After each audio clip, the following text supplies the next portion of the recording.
नमस्कार. आपणा सर्वांचे खूप मनापासून स्वागत आहे.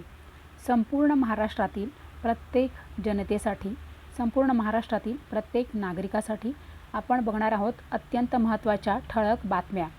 18 ऑगस्ट म्हणजे कालपासून 18 ऑगस्ट 2025 पासून तर 22 ऑगस्ट 2025 पर्यंत संपूर्ण महाराष्ट्राला अतिसतर्कतेचा इशारा देण्यात आलेला आहे.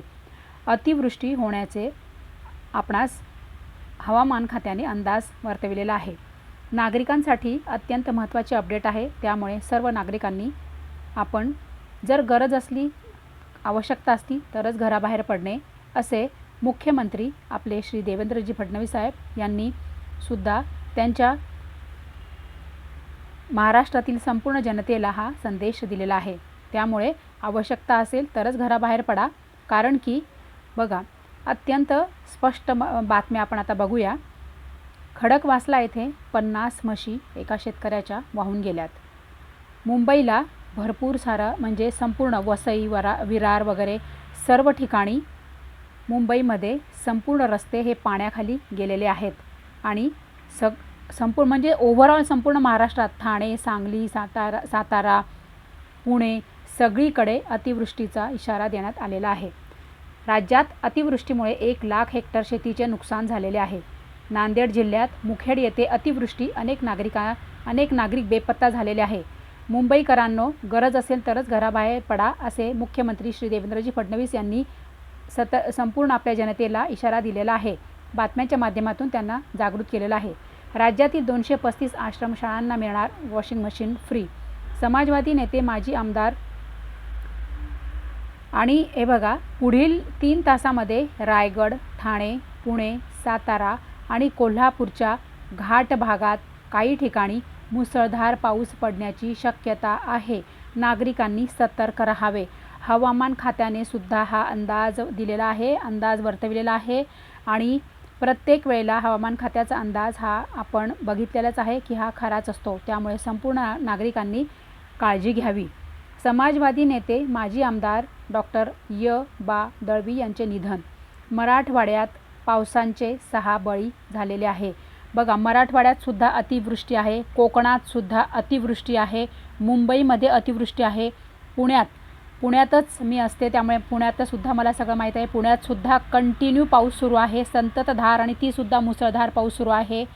आणि ठाणे, सांगली, सातारा, विदर्भ, मराठवाडा सगळीकडे अतिवृष्टीचा इशारा देण्यात आलेला आहे. त्यामुळे संपूर्ण नागरिकांनी काम असल्यास, अति आवश्यक असेल, गरज असल्यास तरच घराबाहेर जा.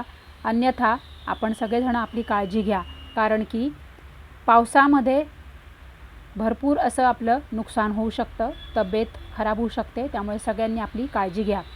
कालच्यासुद्धा आपण पुन्हा अपडेट म्हणजे कालपासूनच्या अपडेट आपण परत एकदा रिमाइंड बघूया. स्वदेशी वस्तूच खरेदी करा असे आपले पंतप्रधान यांनी सूचना दिलेल्या आहे भारतीय नागरिकांना. कोल्हापूर येथे सर्किट बेंचचे सरन्यायाधीश भूषण गवई यांच्या हस्ते उद्घाटन. सोलापूर येथे IT पार्क उभारणार मुख्यमंत्री. उपराष्ट्रपती पदासाठी CP राधाकृष्णन यांना उमेदवारी मिळालेली आहे. कोकणातील नद्यांनी ओलांडली धोक्याची पातळी. बघा, आपण आत्ताच बघितलं की कोकणातसुद्धा नद्यांनी धोक्याची पातळी ओलांडलेली आहे. शिक्षक अभियोग्यता परीक्षेचा आज निकाल जाहीर होणार आहे. आज म्हणजे 18 तारखेला काल. निवडणूक आयोग सर्व पदासाठी सर्व पक्षांसाठी समान आहे. EC. आपणास मागच्या आठवड्यातील बातम्या किंवा काही राहिलेले तुमचे जर अपडेट तुम्हाला बघायचे असतील तर मी माझ्या डिस्क्रिप्शनच्या खाली मागचे व्हिडिओसुद्धा दिलेले आहे. बातम्यांची सर्व व्हिडिओंची प्लेलिस्ट मी बनवलेली आहे. तुम्ही डिस्क्रिप्शनच्या खाली तुम्हाला प्लेलिस्ट मिळेल किंवा जर तुम्ही माझ्या चॅनलवर गेलात तर तुम्हाला प्लेलिस्टसुद्धा मिळेल. कारण की माझ्या प्लेलिस्टमध्ये मी प्रत्येक बातम्यांचा व्हिडिओ प्लेलिस्टमध्ये मी ॲड केलेला आहे. नव्याने मी प्लेलिस्ट तयार केलेली आहे. जर तुमच्या यदाकदाचित ऑफिस कामामुळे किंवा तुमचं अति बिझी शेड्यूल असल्यामुळे जर तुमच्या बातम्या बघायच्या राहिल्या असतील तर तुम्ही प्लेलिस्ट जाऊन बघू शकतात. कारण त्यामध्ये सर्व बातम्यांचे तुम्हाला अपडेट बघायला मिळतील. आठवडाभराच्या बातम्यासुद्धा तुम्ही प्लेलिस्टमध्ये बघू शकतात. त्यामुळे माझी प्लेलिस्ट अपडेटेड आहे, तर तुम्ही प्लेलिस्टमध्ये जाऊन सर्व बातम्या बघू शकतात. चॅनलला सबस्क्राईब करा, व्हिडिओला लाईक करा आणि हा व्हिडिओ सगळ्यांना शेअर करा. कमेंट आठवणीने करा.